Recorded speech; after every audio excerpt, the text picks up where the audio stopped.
Nah, berikutnya pengelompokan sumber daya yang dimiliki menjadi dana-dana, ya. Berdasarkan apa pengelompokan tersebut, ya? Kesatuan dana-dana yang dimiliki, ya, organisasi sektor publik dibebankan menjadi dua. Yang pertama, dana yang bisa dibelanjakan, expendable fund, ya. Expendable fund, dana yang disediakan untuk membiayai aktivitas-aktivitas yang bersifat non-bisnis, yang menjadi bagian dari tujuan organisasi sektor publik. Yang kedua, ya, dana yang tidak bisa dibelanjakan atau non-expendable fund, dana yang dipisahkan untuk aktivitas-aktivitas yang bersifat bisnis, jadi dipisahkan dari bisnis, ya. Dana ini digunakan sebagai pendukung dari expendable fund, ya. Lalu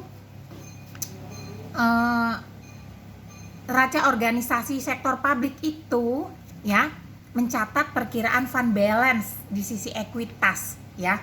Nah, apa perbedaannya, ya, akun ekuitas di neraca perusahaan, ya? Perbedaannya apa? Gitu. Nah, di sini, ya, akun dana, ya, di halaman 99, ya, kalau kita lihat nih, aktiva sama dengan kewajiban dan ekuitas dana. Itu kalau untuk akuntansi organisasi atau organisasi nirlaba, ya. Ekuitas dana loh, ya. Nah, persamaan tersebut berbeda dengan persamaan akuntansi yang kita kenal pada akuntansi keuangan di dalam perusahaan komersial, ya. Aktiva sama dengan kewajiban plus ekuitas, ya. Nah, di sini terdapat perbedaan mendasar antara ekuitas dana dan ekuitas. Selisih antara aktiva dan hutang di perusahaan adalah ekuitas yang menunjukkan adanya kepemilikan pada perusahaan tersebut oleh pemegang sahamnya, ya. Sementara itu di organisasi sektor publik, ekuitas dana tidak menunjukkan adanya kepemilikan siapapun, karena memang tidak ada kepemilikan individu dalam suatu organisasi sektor publik. Jadi intinya perbedaan antara ekuitas dana dengan ekuitas di perusahaan komersial adalah kalau di perusahaan komersial ada kepemilikan, tetapi kalau di perusahaan akuntansi sektor publik itu tidak ada kepemilikan dari ekuitas dananya, ya.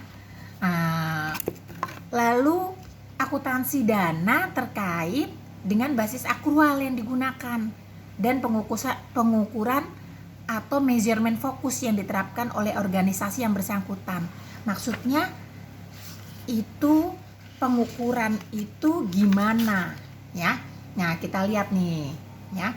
Basis akuntansi menentukan kapan transaksi dan peristiwa yang terjadi diakui, ya. Basis kas mengakui transaksi pada saat kas diterima atau kas dibayarkan. Itu namanya cash basis, ya.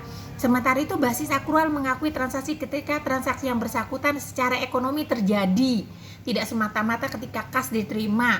Nah, kalau misal terjadi tapi hutang gitu, ya, itu sudah dicatat kalau akrual, ya. Nah, dalam menggunakan basis akuntansi, kita tidak bisa lepas dari pemahaman tentang fokus pengukuran atau measurement fokus tadi, ya. Fokus pengukuran dari suatu entitas akuntansi menentukan apa yang akan dilaporkan, gitu, ya. Dengan kata lain, jenis aktiva dan kewajiban apa saja yang diakui secara akuntansi dan dilaporkan di neraca, ya. Nah, contohnya kalau cash basis nih, ya. Selain melakukan pengakuan hanya berdasarkan kas masuk dan kas keluar, basis kas biasanya juga memiliki fokus pengukuran hanya pada kas. Akibatnya dilaporkan dalam neraca jika dibuat hanya akun kas, sehingga ekuitas dana yang ada di sisi pasifa hanya menggambarkan keadaan kas, ya. Secara teknis pencatatan, salah satu dampaknya ketika pembelian aset tetap dicatat sebagai biaya atau belanja. Pendekatan ini biasanya digunakan oleh organisasi sektor publik yang harus menyajikan informasi realisasi anggaran sementara anggarannya berbasis kas, gitu loh. Jadi nggak cocok, ya. Nah, kalau basis akrual mengakui transaksi pada saat terjadi dan biasanya mempunyai fokus pengukuran pada semua sumber daya yang dimiliki atau all resources. Dengan demikian, neraca yang dibuat dengan basis akrual akan melaporkan semua kekayaan, utang, ekuitas dana yang dimiliki, baik yang bersifat lancar maupun yang tidak lancar. Karena itu, ekuitas dana akan menggambarkan nilai kekayaan bersih seluruhnya, tidak hanya kas jika dibandingkan dengan basis kas. Jadi yang cocok yang mana menurut kalian?